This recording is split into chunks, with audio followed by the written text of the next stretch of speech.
Manchester United ရဲ့ဘောလုံးရာသီတစ်ခုကတော့တော်တော်လေးကိုစိတ်ပျက်စရာကောင်းစွာနဲ့ပြီးဆုံးသွားခဲ့ပြီကျွန်တော်တို့တို့အနေနဲ့ Europa League Final ထိတက်ခဲ့ပေမဲ့လည်း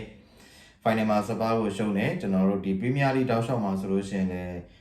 ရလက်ပိုင်းနေစတိုက်ဆိုးရွားခဲ့ပြီးတော့မနေ့ကရာသီပိတ်ပွဲဖြစ်တဲ့ Villa နဲ့ပွဲမှာသူတို့ထပြီးတော့နိုင်ခဲ့တယ်တော့အသင်းဒီ Premier League မှာအဆင့်15နဲ့အဆိုးရွားဆုံးအနေအထားတစ်ခုကနေရာသီသိမ်းသွားခဲ့တယ်။ကံကောင်းလာကသူတို့ရာသီပိတ်ပွဲမှာနိုင်ပြီးတော့ကျန်တဲ့တစ်ဖက်မှာစပါးတို့ကလည်းထုံးစံတိုင်းရလက်ဆက်ပြီးတော့ဆိုးရွားခဲ့တာအကြောင်းသာမန်ယူတို့ကံကောင်းသွားခဲ့လို့ကျွန်တော်တို့ပြောရမယ်။မနေ့ကတော့ပွဲမှာဆိုလို့ရှိရင်လည်း Villa ဘက်ကကိုသမားမာတီနက်စ်တော့ပထမပိုင်းမှာလည်းအထုတ်ခံလိုက်ရတယ်။သူ့အနေနဲ့ Whiteland လွတ်ထွက်သွားတာကိုပြည်တဲ့ကြောင်တော့ပိတ်လိုက်တာ။ဆိုတော့ကျွန်တော်ပြောရမယ်ဆိုလို့ရှိရင် Whiteland ကိုဒီကောင်လွတ်ပေးလိုက်ရင်တော့မှ6ချိန်မှာ6ဦးမယ်နောက်ကလေးပြန်လိုက်လေမိတာမျိုးဖြစ်ဒါမှမဟုတ်ရှင် Whiteland ကလမ်းကန်လို့ကိုပေါင်းနဲ့လွဲသွားတာမျိုးဖြစ်ဆိုရင်တော့မှနော် Villa တို့လည်းတတ်တာအောင်မယ်ဒါပေမဲ့တယောက်ရောက်သွားရင်တော့ Villa နဲ့တော်တော်လေးကိုအခြေပြတ်သွားခဲ့တယ်ပေါ့နော်ဆိုတော့ဒုတိယပိုင်းမှာဆိုလို့ရှိရင်လေဒါတော့မှ Rogers ကကိုရအောင်သွင်းနေတဲ့ထုံးစံအတိုင်း Man U ကိုသမားကဘသူဖန်လှူတယ်မနေ့ကအိုနာနာမပါဘူးဘာရင်တာဖန်တော့လဲဘာရင်တာထုံးစံတိုင်းအဲ့လုံးကလက်နဲ့သောပြီးဖန်ကောက်အောင်မယ့်ကိစ္စကိုအသာလေးမျောလိုက်လာပြီးတော့အဲ့ဒီမှာ Roger ကဝင်လူပြီးတော့ကိုးသွင်းတယ်ဒါပေမဲ့ဒိုင်လူကြီးကတော့ဒီကိုသမားလက်ထဲကနေပြီးတော့ပြန်လူပြီးကန်တယ်ဆိုပြီးတော့ VAR အောင်ပြန်မကြည့်ပဲနဲ့ Villa ကိုရဲဆက်ဆက်နှိပ်ကွတ်သွားတယ်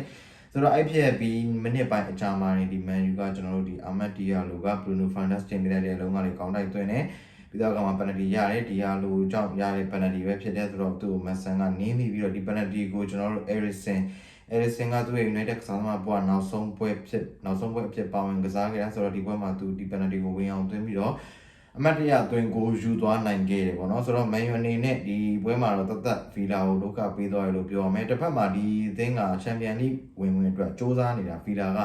Newcastle Chelsea နဲ့အပြိုင်ဖြစ်နေတယ် Chelsea နဲ့ Man City ဒီ Premier League ရဲ့ဒီအဆင့်3နဲ့4နေရာကိုသူတို့ယူပြီးတော့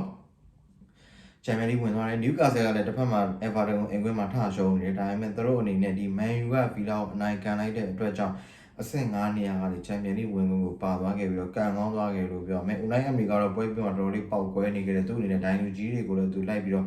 ဥမင်လိုင်ကောင်းနဲ့ဒီလိုက်ပြီးစောလာတက်တာကိုလည်းကျွန်တော်တို့မြင်တွေ့ခဲ့ရတယ်ပေါ့နော်